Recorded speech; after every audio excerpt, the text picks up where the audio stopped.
Tómate unos minutos para escuchar esta nota porque es importante. Post-COVID tenemos conductas distintas, estamos más irritables en la calle, sobre todo cuando manejamos, porque parece ser que la mirada respecto de uno mismo, o sea, la autopercepción es, no pasa nada, yo volví bien. Pero cuando tenemos que opinar del otro, che, ¿qué pensás del otro en la calle? Y dicen, no, están todos locos. Por eso vamos a hablar con Facundo Jaime, que es vocero de Secaitra, que son los especialistas. Facundo, ¿cómo estás? El gusto de saludarte. Buen mediodía. El gusto es mío, Guillermo, ¿cómo estás? Bien, bueno, dedicándonos a lo que ya podemos llamar la pospandemia. Como digo siempre, todavía no salimos, pero la gente ya volvió a las canchas, los autos volvieron a las rutas, a las calles, a los caminos. ¿Cómo estamos manejando pospandemia, Facundo? Y la gente, Guillermo, opina que estamos con niveles de agresividad un poco más altos que antes. Sí. Pero como bien decías vos, me parece que el foco del estudio que realizamos es que una cosa es cuando hablamos del prójimo, cuando hablamos de otro, y otra cosa es cuando, frente a la misma consulta, obviamente, tenemos que hablar de la conducta de uno mismo. Acá, Guillermo, permitime decirte que el 65% de los argentinos, casi 7, Sí. de cada 10 argentinos han considerado que hay conductas más agresivas en la pospandemia que antes, mientras que este porcentaje desciende solamente a un 10% cuando tenemos que hablar del reconocimiento de la conducta propia. Entonces, hay una diferencia. O sea, cuando hablamos, antagónica. Facundo, cuando hablamos de los demás, es un caos, están todos locos. Cuando hablo de mí mismo, digo, no, yo estoy tranquilo. O sea que a la gente le cuesta reconocerse que está más agresiva.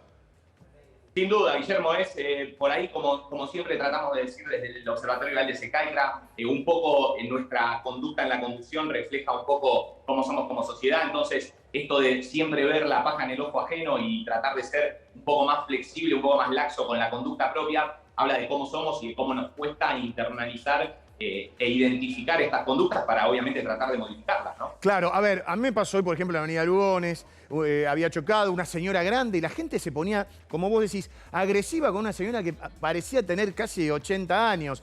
Los reportes de la mañana, choque en Panamericana, choque acá, largas filas.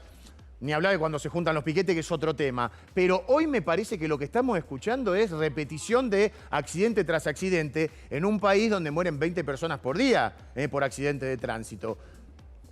Sí, los dígitos son realmente alarmantes, Guillermo. Estamos volviendo también a los dígitos justamente anteriores a la pandemia. Recordemos que en este año y medio de pandemia las víctimas fatales y los siniestros han disminuido considerablemente, Claro. pero no son, digamos, punto de análisis de nada, porque obviamente con el flujo vehicular que tuvimos en la pandemia es poco lo que hay por analizar, pero ahora, ya hace algunos meses y ya viendo un poco más para adelante, el flujo vehicular volvió a la normalidad. Es interesante analizar de que frente a cualquier siniestro, o a ver, no, sin llegar al siniestro, simplemente un cambio de carril o cualquier reacción ajena que pueda molestarnos, tratar de ser un poco más empáticos y de entender que Sí. en seguridad vial todo escala, Guillermo. Primero empezó con un bocinazo, después con tirarme el auto, después me bajé del auto y eso es lo que hay que tratar de evitar.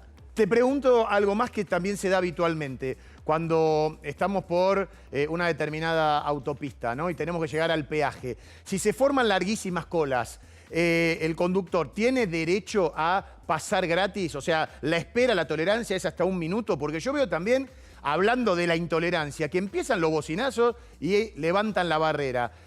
¿Está bien? No digo que está bien los bocinazos, pero ¿está bien? ¿Hay un derecho del conductor a que le levante la barrera? Yo entiendo que cuando no es por la fila, ¿no? Lo que genera el derecho a ingresar, a atravesar el peaje sin abonarlo. Pero muchas veces, quizá más cuando vamos a la costa, si el embotellamiento es realmente importante, Sí. la realidad es que bajar la barrera no hace otra cosa que entorpecer aún más Tal el cual. flujo vehicular. Entonces tiene que ver con tratar de, liberando esa barrera, o sea, disminuir uno de los factores que ya hacen que el tránsito esté muy, muy tosco y muy frenado. Tiene que ver con eso, pero la realidad, Guillermo, déjame acá cerrarte, Sí. es que es muy complicado tomar el tiempo que hace que estamos haciendo la fila como para después hacer alguna especie de reclamo frente a quien nos tiene que abrir la barrera. El tema del peaje tiene que ver con la fluidez del tránsito, con aportar a la fluidez del tránsito. Seguro. Bueno, Facundo, como siempre, muy completo todo lo que nos enseñás. A tener paciencia, a salir un rato antes. Si no tenés la necesidad, a lo mejor, de utilizar el auto, podés utilizar el transporte público y a evitar accidentes y peleas, porque hay veces que por una tontería así se ha terminado en hechos trágicos y tenemos un montón a lo largo de la historia reciente. Gracias por tu aporte, siempre fundamental, Facundo.